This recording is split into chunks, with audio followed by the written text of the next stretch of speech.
इस दुनिया में हमें बहुत से लोग मिलते हैं, कुछ अच्छे और कुछ बुरे। किसी से मिलते ही वह हमें बुरे लगते हैं और कुछ ऐसे लोग होते हैं जिनको हम अच्छा जानते हैं और उनकी हमारी ज़िंदगी में खुद ब खुद जगह बनती चली जाती है। लेकिन दिलों के भेद कोई नहीं जानता और हम अच्छाई में ही खोते हैं, बहुत से धोखे खा जाते हैं। इस दुनिया में शायद माँ बाप ही सबसे ज़्यादा अपने होते हैं, जबकि बदकिस्मती से मैं और मेरा भाई अपने माँ बाप के साए से बेगाने थे। मेरा भाई एक यतीम लड़की के साथ ज़्यादती करके भाग गया, तो मैंने उस लड़की की ज़िंदगी बर्बाद होने से बचाने के लिए उसकी शादी अपने पति से कर दी। इसमें मेरी मजबूरी भी शामिल थी, क्योंकि मुझे कैंसर की बीमारी थी और मेरे पास वक्त कम था। इस लड़की ने मेरा घर और बच्चों को बहुत अच्छे से संभाल लिया था। वह मेरी भी बहुत ज़्यादा सेवा करती थी, तो मैं उसकी शुक्रगुजार रहती थी कि उसने अपना गम भूलकर खुद को मेरे घर के हवाले कर दिया। मेरी बीमारी बहुत बढ़ गई थी, लगता था कि बस आखिरी वक्त है। तो एक दिन जब मेरा पति घर पर नहीं था, तो वह एक बाबा जी को घर ले आई और कहा कि यह बाबा जी मेरा इलाज करेंगे, जिससे आज ही मेरी बीमारी ख़त्म हो जाएगी।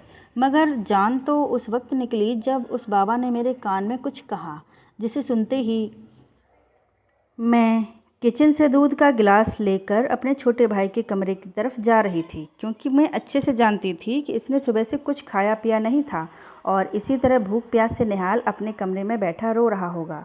उसके रोने की पीछे जो वजह थी, इस वजह से ने तो हम सबको बहुत ही दुख में कर दिया था। लेकिन हम दोनों भाई बहन का दुख सबसे अलग, सबसे बड़ा था। सब संगीन थे, लेकिन इस तरह निहाल और अधमरे नहीं थे जिस तरह मैं और मेरा भाई थे, क्योंकि हम दोनों ने उस वक्त अपने माँ बाप को खोया था। हम दोनों एक साथ माँ बाप को खोने के गम को बर्दाश्त नहीं कर पा रहे थे। हमें ऐसे लगने लगा था जैसे हम एकदम से वीरान जगह पर आ खड़े हुए हैं।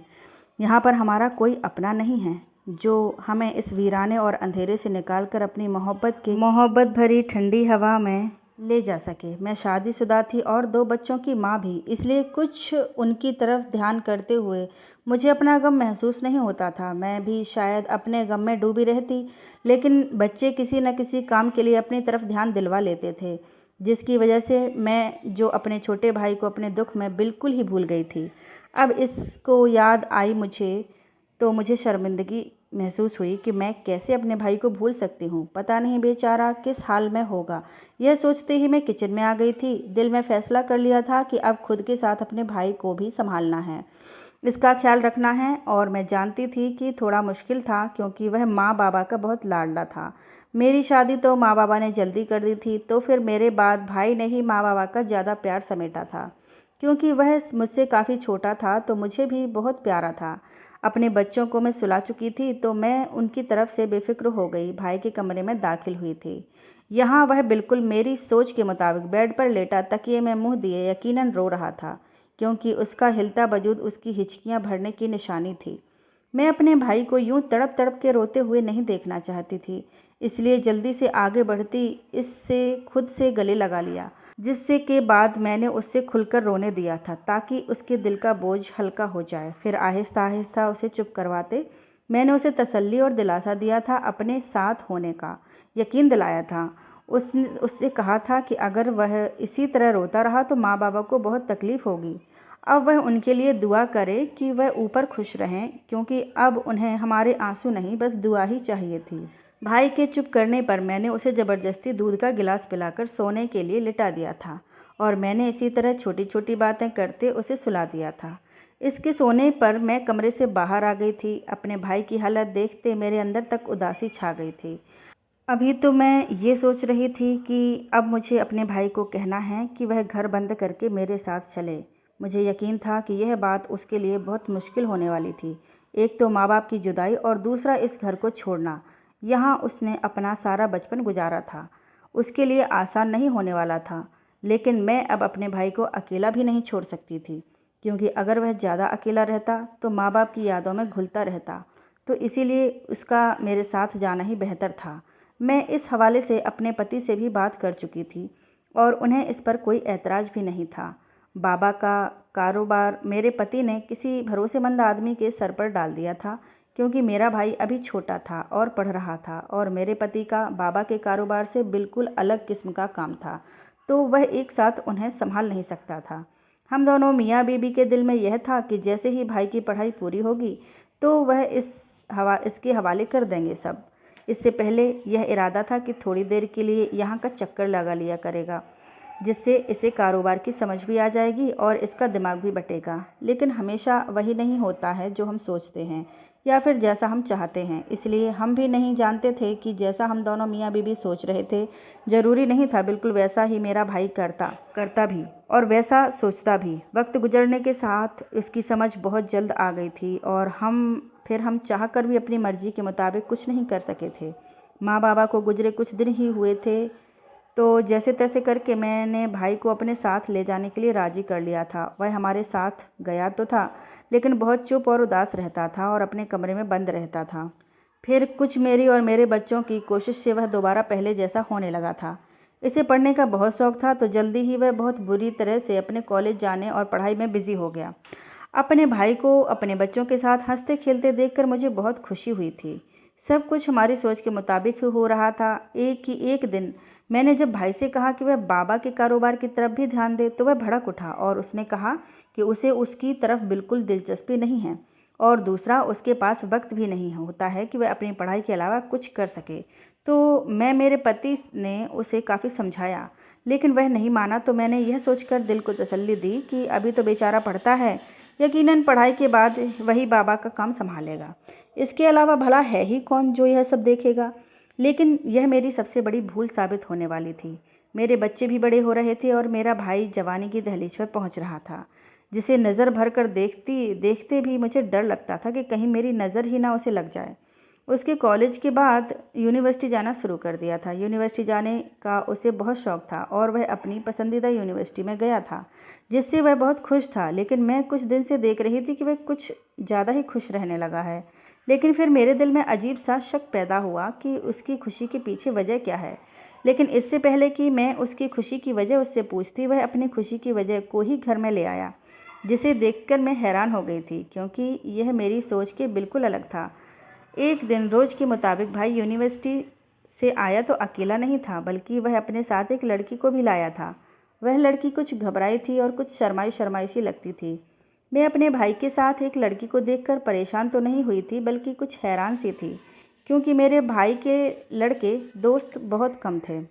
तो अब एक लड़की को वह कैसे दोस्त बना सकता था। मगर फिर जल्द ही मुझे इसकी समझ आ गई थी कि मेरे भाई ने इस लड़की से दोस्ती क्यों की है। वह लड़की मुझे काफ़ी अच्छी और सुलझी हुई लगी थी, इसलिए मुझे उसको अपने भाई के साथ दोस्ती पर कोई ऐतराज़ नहीं हुआ था, बल्कि मैं उस लड़की से बहुत खुश थी और वह मुझे बहुत अच्छी भी लगी थी, जिसकी वजह से मेरे भाई की ज़िंदगी में मेरे माँ बाप के जाने के बाद जो थोड़ा सा गम बचा था वह ख़त्म हो गया था।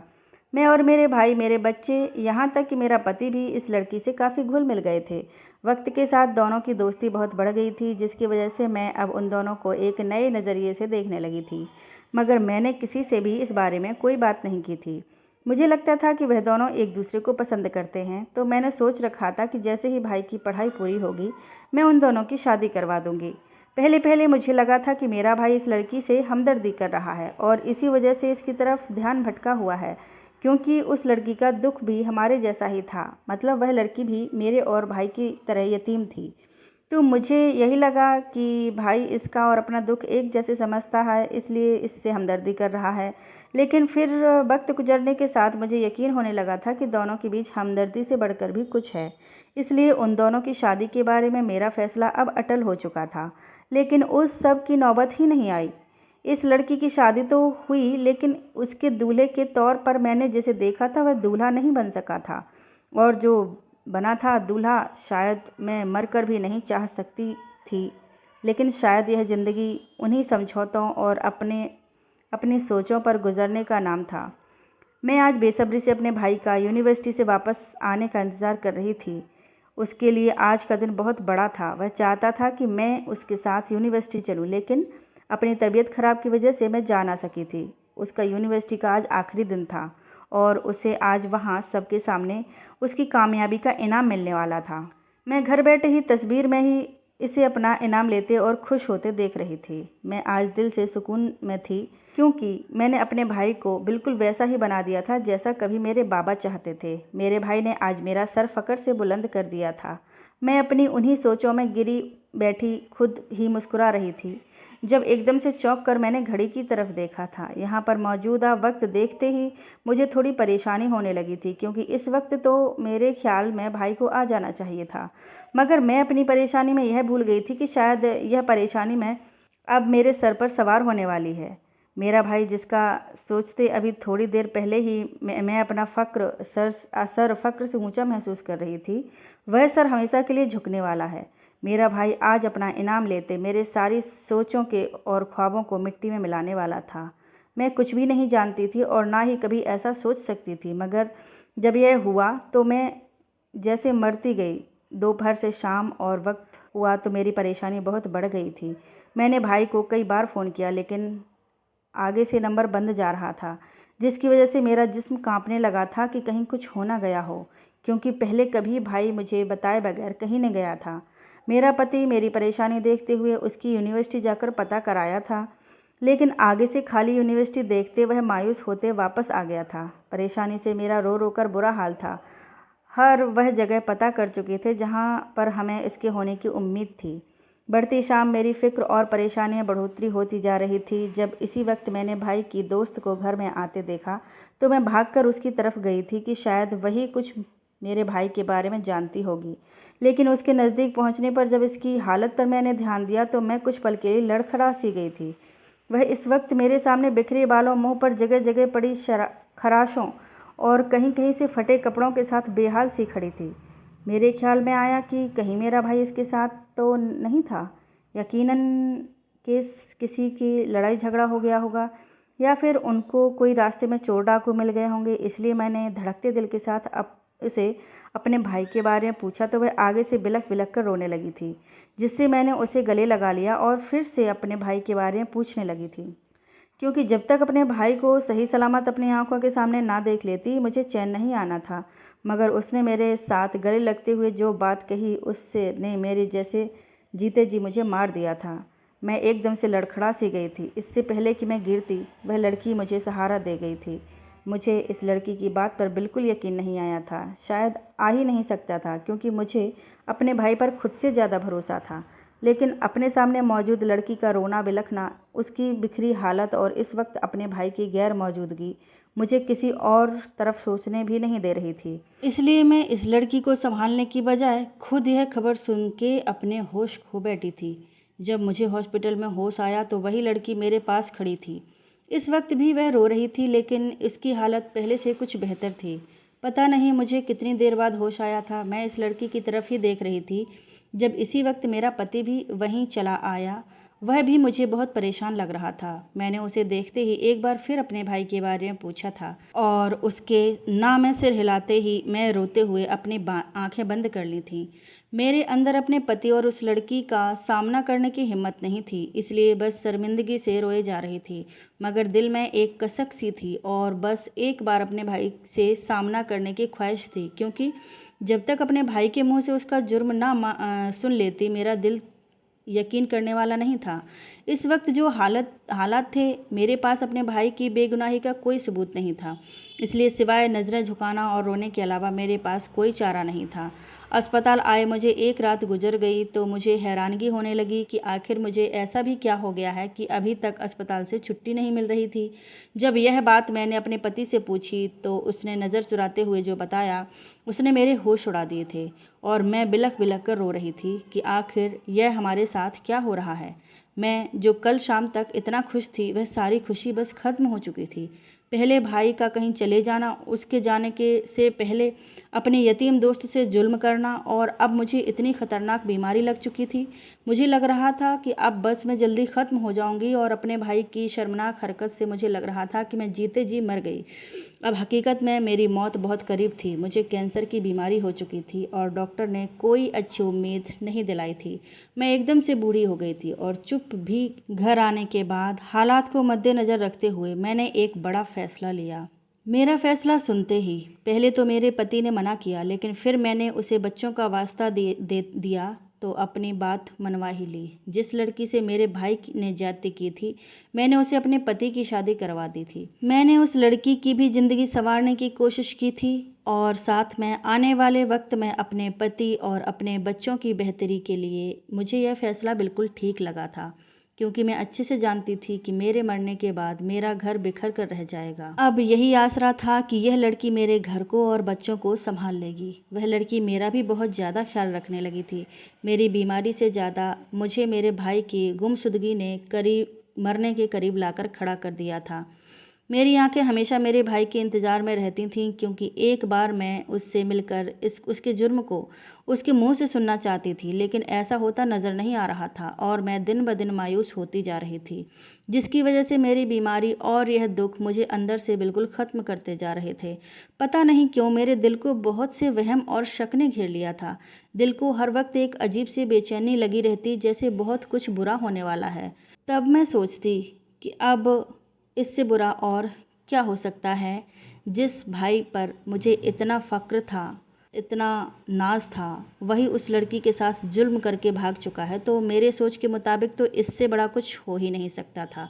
लेकिन फिर भी मेरे दिल को दिलासा देने के बावजूद भी दिल को धक्का सा लगा रहता था। खुद को परेशानी से निकालने के लिए मैं बच्चों की तरफ ध्यान देने लगी, तो मैंने देखा कि मेरे पति मुझसे ज़्यादा उस लड़की की तरफ झुक गए हैं, जिस पर मैं दिल में कोई बात लिए बगैर खुश हुई थी कि इस लड़की ने और मेरे पति ने मुश्किल के इस वक्त में मेरा बहुत साथ दिया है, जिसके लिए मैं उनकी एहसानमंद थी। मेरे पति ने मेरे बाबा का कारोबार भी बहुत अच्छे से संभाल लिया था और वह अब हर वक्त काम में ही बिजी रहता था। एक दिन मेरी तबीयत बार बार बिगड़ रही थी, लेकिन मेरा पति घर पर नहीं था, जिसकी वजह से मेरे पति की दूसरी बीवी ने कई बार उसे बुलाने को कहा, लेकिन वह इनकार कर देता, तो वह खुद ही घर से चली गई और जब वापस आई तो उसके साथ एक बाबा थे। इस लड़की ने कहा कि यह बहुत पहुँचे हुए बाबा हैं, उम्मीद है कि यह तुम्हें बिल्कुल ठीक कर देंगे। लड़की के वहाँ से हटते ही उस बाबा ने मेरे कान में कुछ ऐसा कहा जिसे सुनते ही मेरी जान निकल गई थी। बाबा की बात कुछ ऐसी थी कि मैं हैरान रह गई थी। मेरी गुमसुम हालत देखते ही वह बाबा जल्दी से वहाँ से चला गया था, तो मुझे इसके इस तरह जाने पर बहुत अफसोस हुआ। मुझ पर कुछ इस तरह उदासी छाई कि मैं जो पति की लाई दवाइयाँ खाती थी वह खानी बंद कर दी, मगर यह बात मैंने किसी को भी मालूम नहीं होने दी थी। जैसे ही मैंने गोलियाँ खानी छोड़ी, इससे यह फ़ायदा हुआ कि मुझे जो पहले बेवक्त नींद आती थी वह नींद आनी कम हो गई और मैं एक बार फिर खुद को घर के कामों में बिजी करने लगी, जिससे मेरा पति और वह लड़की बहुत मना करते, लेकिन मैं उनको टाल देती। वह लड़की हर वक्त यही चाहती कि मैं बिस्तर पर पड़ी आराम करती रहूं और मैं इसकी मोहब्बत पर आंखों में आंसू लिए उसे देखती रहती थी कि मेरे भाई ने इसके साथ बहुत बुरा किया है, लेकिन वह फिर भी मेरा इतना ख्याल करती है। बाबा के जाने के बाद दूसरे दिन वह लड़की मुझसे बोली कि दीदी, आपकी तबीयत बेहतर लग रही है, तो आपको दोबारा इस बाबा से इलाज करवाना चाहिए। मैंने उसकी बात सुनते ही हाँ में सिर हिला दिया और कहा, हाँ वाकई मेरी तबीयत में एक दिन में ही बहुत सुधार आया है। तो मैं भी यही सोच रही हूँ कि बाबा को यहाँ बुलाने की बजाय मैं वहीं उसके पास चली जाऊँगी। मेरी बात सुनते ही वह लड़की बोली कि वह भी मेरे साथ चलेगी, लेकिन मैंने उसे घर पर रुकने को कहा और खुद बाबा के पास जाने के लिए निकल पड़ी थी। मेरी तबीयत में कोई बेहतरी नहीं आई थी, लेकिन बल्कि पहले से भी ज़्यादा बिगड़ी हुई महसूस हो रही थी। मैंने बस इस लड़की के सामने ड्रामा किया था कि मेरी तबीयत बेहतर है, जो कि बाबा की वजह से है, और अब मैं अकेली एक बार फिर उस बाबा से मिलने पहुंच गई थी, क्योंकि कल की बाबा की अधूरी बात आज मैं पूरी सुनने जा रही थी। इस लड़की से यह सब छुपाने के पीछे एक बहुत बड़ी वजह थी, क्योंकि अगर मैं बाबा की कही बात उसे बता देती तो मैं वहाँ तक पहुँच ही नहीं पाती जहाँ मैं जाना चाह रही थी। यह झूठ और सच का पर्दाफाश होना था और बहुत से लोगों की हकीकत मेरे सामने खुलकर आनी थी। आज मैं अपनी ख़राब तबीयत को भुलाते हुए बस तेज़ कदमों से चल रही थी। मुझे इस बाबा तक पहुंचने की बहुत जल्दी थी। दिल में बेचैनी और एक तड़प सी थी। मैंने इस बाबा के कल हमारे घर से जाने के बाद से अब तक का वक्त बड़ी मुश्किल से काटा था। अपनी मंजिल तक पहुंचते ही मेरी आंखों से आंसू बहने लगे थे और मैंने उस बाबा को देखते ही खुद के गले लगा लिया था। वह बाबा कोई और नहीं बल्कि मेरा भाई था। पता नहीं ऐसा क्या हुआ था कि उसे अपनी असलियत छुपाते यह सब रूप धारण करना पड़ा था। कल उसने मेरे कान में यही बोला था कि कोई सच का बाबा नहीं है बल्कि मेरा भाई है। काफ़ी देर होने के बाद हम दोनों एक जगह बैठे तो मैंने इस पर सवालों की बारिश कर दी थी और इसके जुर्म का पूछा था। शायद इसी जुर्म की सज़ा से बचने के लिए उसने बाबा का रूप लिया था। मगर अपने भाई के मुंह से निकलती बातें सुनकर मेरा तो सर चकराने लगा था। मुझे लगा इतने बड़े धोखाधड़ी पर मैं अपने होश को खो बैठूंगी, और मुझे यह धोखा मिला भी वहाँ से था जहाँ से कभी ऐसे धोखे की उम्मीद नहीं थी। मेरे भाई ने अपने साथ हुए जुल्म को बताते हुए एक बार फिर से मेरे गले लगकर रो पड़ा था। उसने रोते हुए कहा कि वह किसी पर भरोसा नहीं कर सकेगा और वह मेरा इलाज खुद अपनी नज़रों के सामने करवाएगा, क्योंकि उसे लगता था कि इस बीमारी के पीछे भी किसी का कोई फ़ायदा छुपा हो। इस दिन मैंने अपने भाई का हाथ पकड़ा और घर के रास्ते पर चल पड़ी थी। भाई अपने असली हुलिये में लौट आया था। जब घर में मेरे साथ मेरा भाई भी दाखिल हुआ तो उस लड़की और मेरे पति को जैसे सांप सूंघ गया था। लेकिन फिर जल्दी होश में आते ही उस लड़की ने रोना शुरू कर दिया और दोबारा से मेरे भाई पर इल्ज़ाम लगाया कि इसने उसकी इज्जत को तार तार कर दिया है। दूसरी तरफ मेरा पति भी बढ़ चढ़कर आगे आता मेरे भाई पर गुस्सा करने लगा कि वह किस मुंह से इस घर में आया है, और मुझे भी बुरा भला कहने लगा कि मैं इतना कुछ होने के बाद भी अपने भाई का हाथ पकड़े घर में ले आई हूँ, मुझे शर्म आनी चाहिए। और मेरा भाई बिल्कुल चुप था। हम दोनों उन दोनों को खुलकर बोलने दे रहे थे, क्योंकि हमने उन दोनों लोगों के चुप करवाने का इंतज़ाम कर दिया था। वह दोनों अभी बोलते हैं कि इस वक्त घर में पुलिस आ गई, जिसे देखते ही उस लड़की और मेरे पति के चेहरे का रंग पीला पड़ गया। मेरे भाई ने उस लड़की के साथ कोई जुल्म नहीं किया था, बल्कि यह सब मेरे पति और इस लड़की का ड्रामा था। वह दोनों पीठ पीछे एक दूसरे को पसंद करने लगे थे। दोनों को पैसों का लालच था, तो उन्होंने मेरे भाई को रास्ते से हटाने के लिए यह सब किया था और मेरे भाई का गला दबाते अपनी तरफ से बिल्कुल ख़त्म ही कर दिया था। लेकिन उसकी सांसें अभी बाकी थीं और वह किसी न किसी तरीके से खुद की जान बचाता कुछ अरसे के लिए छुप गया था, ताकि सेहतमंद होकर बाकायदा सबूत लेकर सामने आए और उनके बचने का कोई रास्ता न बचे। मेरे भाई को पहले ही उन दोनों पर शक हो गया था, तो जब वह उसके कमरे में पहुंचा तो मेरे भाई के फ़ोन का रिकॉर्डर ऑन था और उनकी बातें इसमें रिकॉर्ड हो चुकी थीं और वही उनके खेल के ख़त्म करने का सबक बनी थी। अपनी हकीकत खुलने पर दोनों हक्का बक्का रह गए थे, क्योंकि अपनी तरफ से तो उन्होंने बहुत होशियारी से काम किया था, लेकिन फिर भी पकड़े गए थे। पुलिस उन दोनों को ले गई थी और मैं रोती हुई अपने कमरे में चली गई थी। सारी ज़िंदगी जिस पति का अच्छा चाहा था वही धोखा दे गया था। अपने भाई की वजह से मेरे दिल की गवाही सच्ची निकली थी और सच में वह बेगुनाह था। मैं यही चाहती थी कि वह सामने आए और बेगुनाह साबित हो, लेकिन इसके साथ ही जो चेहरे पर नकाब किए हुए थे उसने हम दोनों को बहुत बड़ा सबक दे दिया था। इसके बाद मेरे भाई ने मेरा इलाज करवाया, जिससे मैं बहुत जल्दी ठीक हो गई। एक अच्छी लड़की देखकर मैंने अपने भाई की शादी करवा दी और अब हम एक साथ बहुत खुश थे। धन्यवाद।